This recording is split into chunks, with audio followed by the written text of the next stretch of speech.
we're going to do now is a review of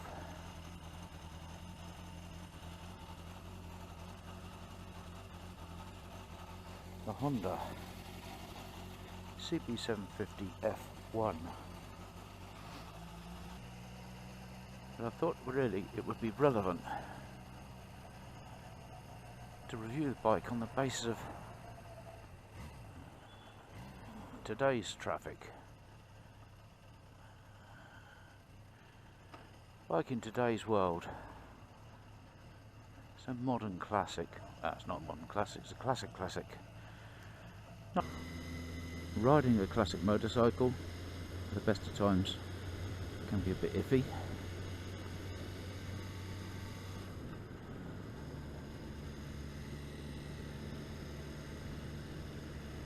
And a lot of people buy these for enjoyment. It's not the most enjoyable thing to ride compared with some modern machinery, but of course it's got its charm. Yeah, so it's a modern classic, but it's fairly modern in its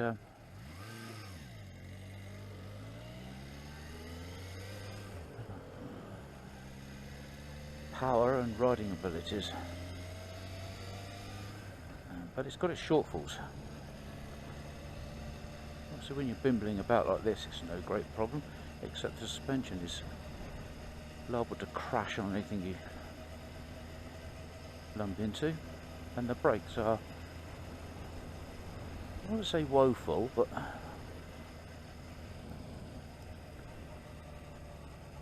you definitely need a weather eye on the road, because potholes and things tend to throw you out the saddle, which by today's standards, some of the Bonnevilles and things like that aren't even making that. But of course it doesn't have a great deal of torque. By not a great deal, I mean it's 45 foot-pounds or something.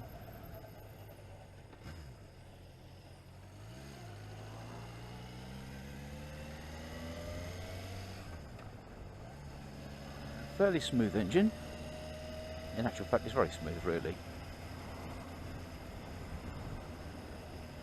But what it has in engine smoothness, it certainly lacks in. Take that. Gearboxes,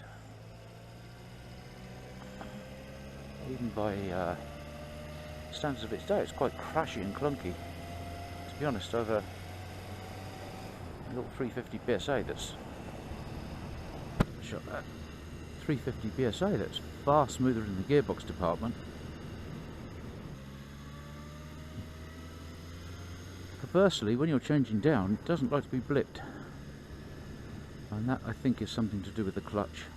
The clutch it runs on this, I call it semi-wet. So it has an oil feed going into the centre of the clutch basket and a scavenger at the bottom, but it doesn't sit in a bath of oil such as most modern rides do. So when you're running, it's sort of effectively spraying oil through the clutch, and it works when it's right, and when it's not right, it makes it a real bulky old thing. For the F model, as I understand it, they shortened the first 3 gears to try and pep it up and keep it up with the competition, which by that time was overhauling them. So effectively they were well out of date. In 1976 this thing was obsolete. Just selling it to the few faithful, I suspect, because in '69 it was the thing to have, and by '76 it was out of date. Certainly outclassed by the Z1 and even the Suzuki GS's. And of course some of the, by that time there were quite a few big two-strokes putting down immense power, whereas this has become rather soft, and calling it the Super Sport was rather, I won't say tongue-in-cheek, but it was more of a marketing exercise. The engine is pretty much the same as it was in '69, although they've made some refinements. Loads of little bits are all different. Altered a bit of the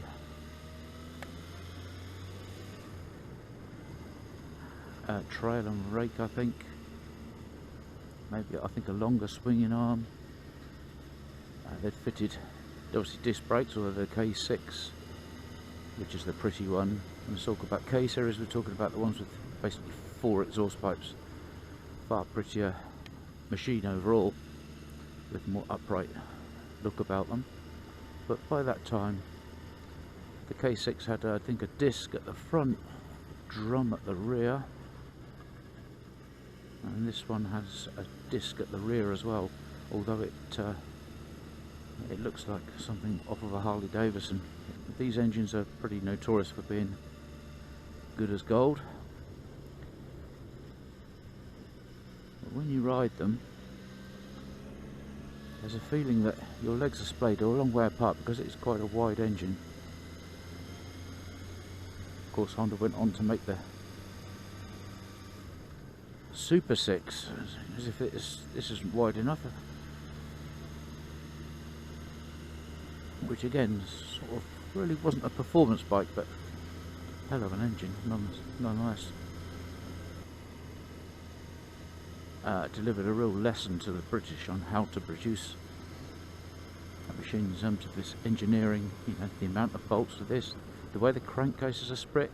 They don't leak oil because instead of being split down the middle, they're split horizontally. But believe you me, if you've got to take the engine out, that is a ball ache. It's a real tight fit, and I've had the engine out of this one 3 times now. Please don't ever ask me to take it out again.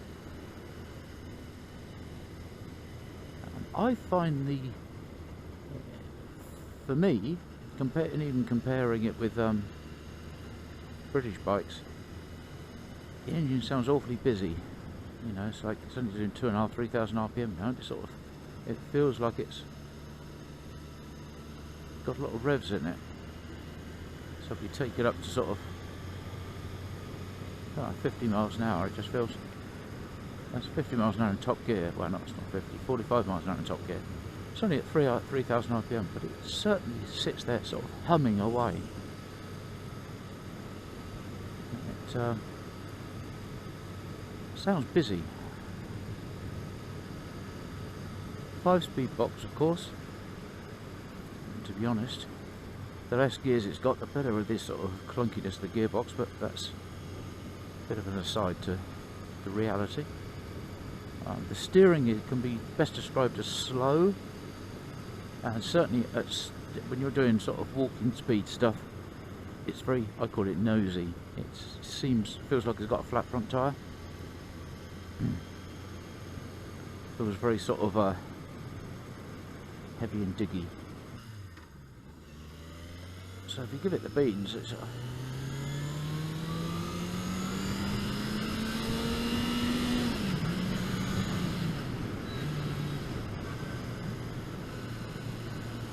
goes well. As I say, the performance sometimes outdoes its chassis, but that's 45 years old. I mean, you can't really knock it. That sort of whizzes along, and keeps up with real world traffic, which is something that as a classic is beneficial. Certainly my little BSA tends to sort of struggle along a bit. Mirrors tend to be good, not buzzy. Again, compared with the British equivalents, or the gonna have to slow down here. I don't want to be. It's not got that sort of thumping. You're going to call it character, but yeah, character. This is where you need to sort of pedal both brakes, because the back, I may have lost a bit of performance at my back brake. I'm not sure about that.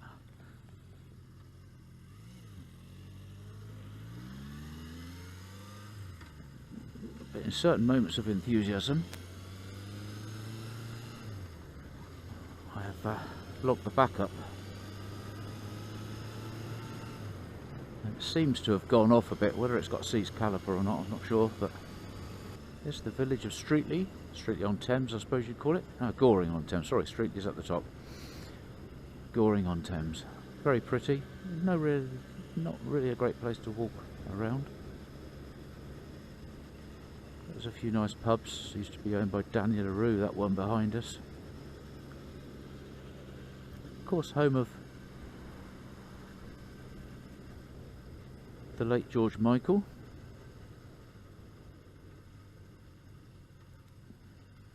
He lived around the back there to the right somewhere.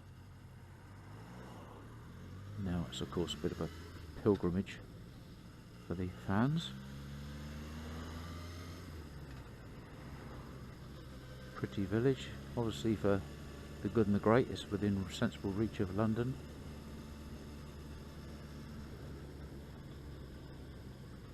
Oh, they put a speed hump in there, rotten sods. And this road leads up now to Craze Pond, and officially this is the Chilterns. Of course, and on this side of the river it's the Chilterns. On the other side of the river it's just Reading. I don't know what this left-hand mirror's doing. It's just stopped bugging me. It's in the wrong place, all over the place. Whilst we've got some, and it is really. Oh well, the right one's lovely. I can't get the left one right, but maybe it's just me. Yeah, so we're coming up now to Craze Pond. Sitting there at 3,000 RPM. This is just like, it's at bimble speed. The BSA would do this at 50 miles an hour, to be honest. So it's a question of what you want, isn't it? If I was sat on the motorway, it will sit there at 70. Not that I take this on the motorway, but I have done. Just to be honest, if you're on a dual carriageway, 70 sits there. And of course, I have tried wringing its neck, and the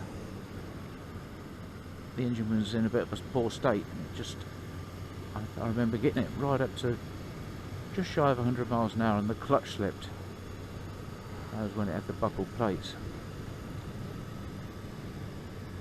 And it seemed to be pulling well, although of course you need to crouch down, because unfed bikes, such as they are, try their best to blow you off the back. I say the mirrors are very, there's no, if you look at that right hand mirror, there is no vibration. The left hand one I think is horsing around. I might have something loose, but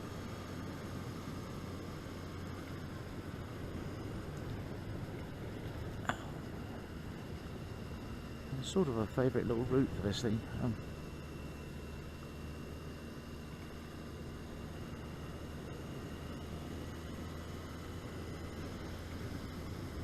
Craze Pond, and we're now on this road takes us towards a place called Maple Durham. Maple Durham House is down there on the riverside. No heat comes off, well, no discernible heat comes off the engine. On my modern bike, which is a Triumph, you'd need something a bit more substantial on your legs, because on weather like this it does chuck some heat. So again, it's a little of a sort of vote of confidence, vote for the old Honda.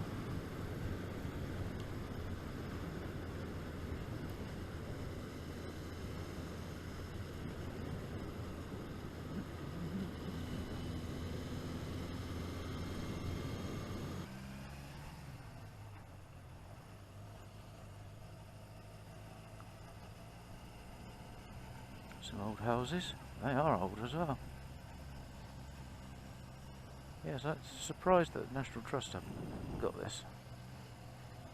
It is actually quite a charming property.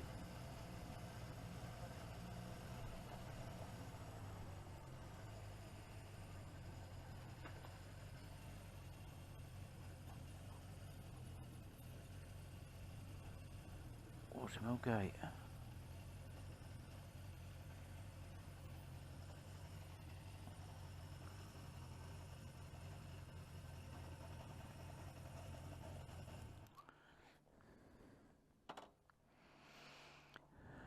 So, there we have it. Open for private book tour. That's money. So there it is. Now, motel exhaust shining like a shilling on a sweep's arse, but it's actually, as you can see, welded up. It's rotten as a pear, really. You see where it's starting to blow inside, but it's not making any noise. The rear disc is suitably grooved, has been since day one.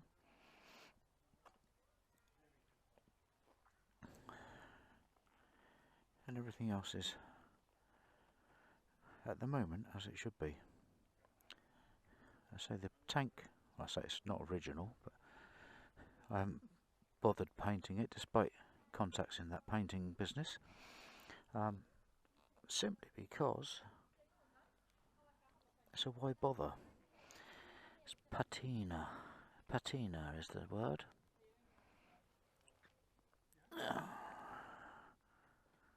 Garbs have been off several times.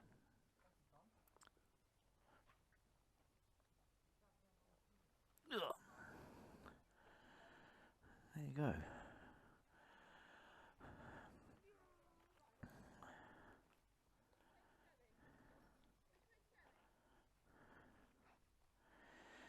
It's running a black plate. Would have had a yellow number plate originally, but I'm of the opinion it's a historic vehicle. Certainly it's taxation class, and you are allowed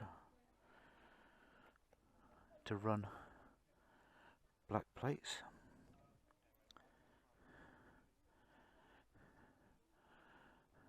As I say, it's quite, it looks long. The actual, I don't know what how long it is, but it certainly looks a long old beast. You could put a short saddle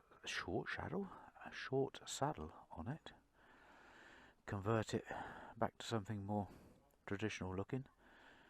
The rear seat is rotten as a pear, so when it does fall apart, that's probably what I'll do. So I'm not going to be too fussed about making sure it's as per the book. These are petrol drains, so why that one's so long I'm not quite sure. It's probably because it's not supposed to be on that carb. But we'll stick it down out of the way. He says. Easier said than done. I say go down there. Near enough. That one odd thread in there. I just put some clear hose on just because one of the problems these have is the bowls crack, but they've been replaced. That was done. I think the rear brake is a bit lacking. The front wheel could do with a damn good clean, but until I take it off, really has got the back. It's got a bit of rust on it. But that's that. Let's